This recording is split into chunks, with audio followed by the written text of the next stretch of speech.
안녕하십니까. 유럽의 전통 커피 송예진입니다. 유럽에는 물론 유명한 초콜릿 회사가 많지만 대중적으로 가장 유명한 초콜릿 회사는 밀턴 스네이블리 허쉬가 세운 허쉬 초콜릿이 아닐까 합니다. 초콜릿 제조의 대량 생산 방식을 도입했기 때문인데요.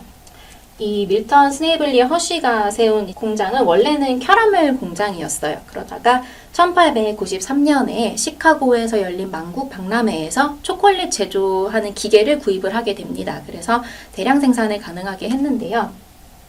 카카오 버터가 좀 비싼 재료이기 때문에 그 카카오 버터 대신에 식물성 기름을 사용해서 무더운 여름에도 잘 녹지 않는 그런 초콜릿을 만들게 됐고요. 제2차 세계대전 동안에는 이 초콜릿을 군대의 전투식량으로 지급했다고 합니다.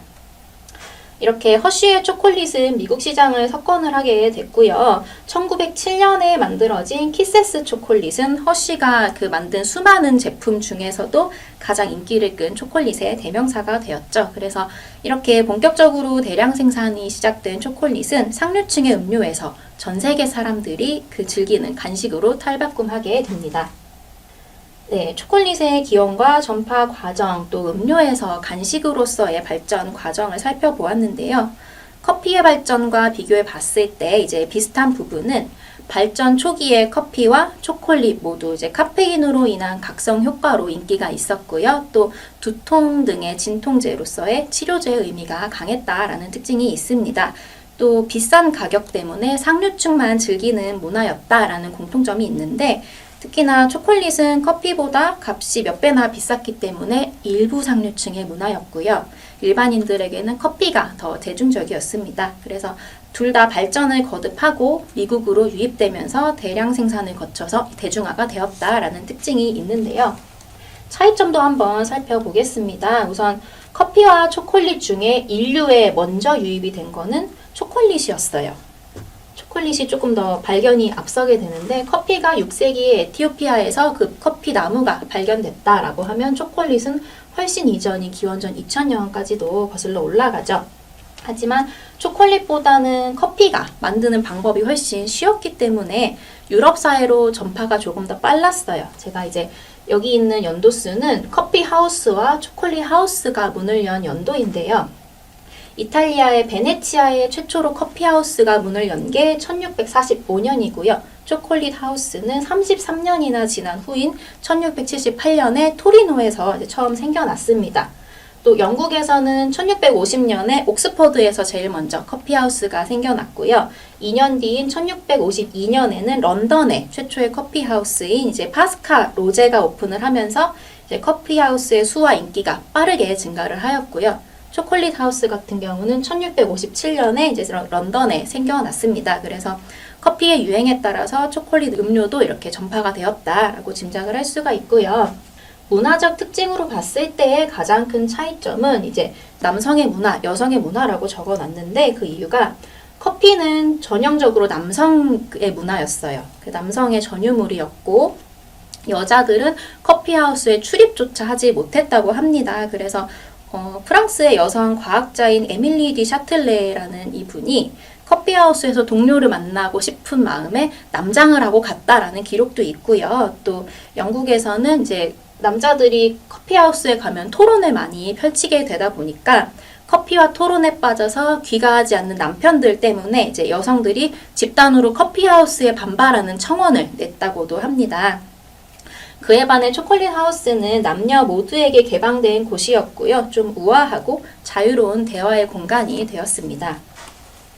가공에 따라서 조금 달라지는 커피의 용어를 알아보려고 합니다. 가공 단계에 따라서는 카카오와 코코아 또 초콜릿으로 구분이 됩니다. 우선 카카오는요, 초콜릿의 이제 원재료가 되는 카카오 콩을 생산하는 그 식물의 이름이고요. 나무와 그 열매의 이름을 동시에 뜻하기도 합니다. 그래서 카카오 나무에 있는 열매 속에 들어있는 씨앗을 이제 카카오 콩이라고 하고요. 볶아내면 이런 모습을 띠고 있습니다. 코코아는요, 이 카카오 콩을 갈아낸 그 분말 그 자체를 코코아라고 부르기도 하고요. 또 이 분말을 물이나 우유에 타서 다시 그 초콜릿 맛의 음료로 즐기는 그것도 이제 코코아라고 구분을 짓고요.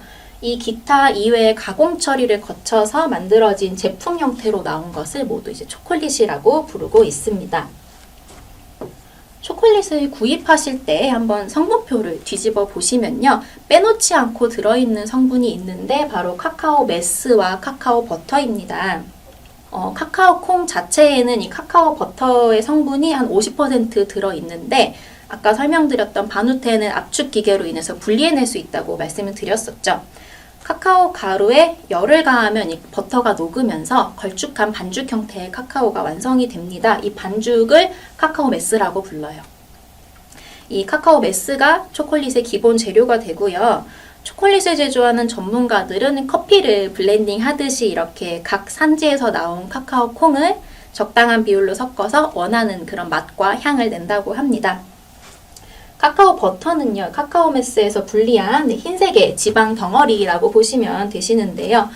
녹는 점이 굉장히 낮아서 28도에서 36도 정도로 낮기 때문에 체온에 닿기만 해도 녹아버리는 성질이 있습니다. 그래서 초콜릿을 입안에 넣었을 때 사르르 녹는 질감이 나는 이유가 바로 카카오 버터가 들어갔기 때문입니다. 우리가 먹는 초콜릿은요, 이 카카오 메스에 카카오 버터를 적정 비율로 섞으면서 만들어지는데요. 카카오 버터 가격이 좀 비싸기 때문에 다른 식물성 지방을 섞어서 제조하는 경우도 있습니다. 그렇게 만들어진 그 초콜릿의 종류인데요. 크게 세 가지로 구분이 되죠. 다크 초콜릿, 밀크 초콜릿, 화이트 초콜릿. 그리고 기타 이제 견과류나 크런키 같은 것을 넣은 초콜릿 제품도 있는데요. 대표적인 초콜릿은 다크, 밀크, 화이트 세 가지로 구분을 짓습니다. 그래서 다크 초콜릿은 앞에 설명드린 카카오 메스에 카카오 버터와 설탕만을 넣어서 만드는 것을 다크 초콜릿이라고 하고요. 성분에 따라서 카카오 몇 프로, 다크 초콜릿 이렇게 구분을 짓기도 하죠. 또 밀크 초콜릿은 이 다크 초콜릿에 우유가 들어간 제품을 밀크 초콜릿이라고 합니다. 우유를 넣기도 하고 또 탈지 분유를 넣기도 하고요. 여기에 바닐라 향을 조금 첨가시켜서 만든 게 밀크 초콜릿입니다. 화이트 초콜릿은요. 밀크 초콜릿에서 카카오 메스가 빠진 제품을 이제 그 화이트 초콜릿으로 구분을 짓습니다. 그래서 카카오 버터만을 이용을 해서 여기에 우유나 분유 또 바닐라 향을 첨가해서 만들어내고요. 그렇기 때문에 카카오 메스가 들어가지 않았기 때문에요. 초콜릿이 아닌 카카오 버터 단과류로 구분이 됩니다. 다크, 밀크, 화이트 초콜릿을 이은 4세대 초콜릿이 있어요. 바로 루비 초콜릿인데요. 우리가 알고 있는 딸기맛 초콜릿이 아니고요. 루비 카카오 빈이라는 그 특정 카카오 종자를 사용을 합니다. 그래서 자연적으로 루비를 띠는 초콜릿이고요. 2017년에 스위스의 초콜릿 업체인 베리칼리보가 개발을 했고 특별한 향미를 가미하지 않아도 좀 가벼운 단맛 그리고 또 새콤한 신맛이 나는 것이 특징이라고 합니다. 네, 이제 이 초콜릿을 가지고 본격적으로 음료에 들어가는 부재료로 만들어 볼 건데요. 쓰고 매운 음료에서 다시 달콤한 간식으로 이렇게 변화를 했죠. 그래서 커피의 부재료로 사용되는 초콜릿은 크게 두 가지로 나뉘어지는데 바로 분쇄 초콜릿과 녹인 초콜릿입니다. 우선 분쇄 초콜릿은요. 씹히는 맛을 즐길 수 있도록 직접 다져서 사용하는 것을 권하고 있고요. 이 분쇄 초콜릿 같은 경우는 토핑용으로 주로 사용이 되기도 하지만요. 따뜻한 음료에 직접 넣었을 경우에 서서히 녹으면서 달콤한 맛을 즐길 수 있는 특징이 있습니다. 녹인 초콜릿입니다. 전통 메뉴에 사용하는 녹인 초콜릿은요. 초코 시럽이 아니고 이렇게 중탕에서 녹인 초콜릿을 사용을 합니다. 따뜻한 음료에 녹아들어서 달콤한 맛을 내기도 하지만요. 유리잔에 무늬를 넣는 용도로 사용이 되기도 합니다. 초콜릿이 들어간 이탈리아의 커피 메뉴를 알아보도록 하겠습니다. 첫 번째로 소개시켜 드릴 메뉴는 카페 모카치노입니다.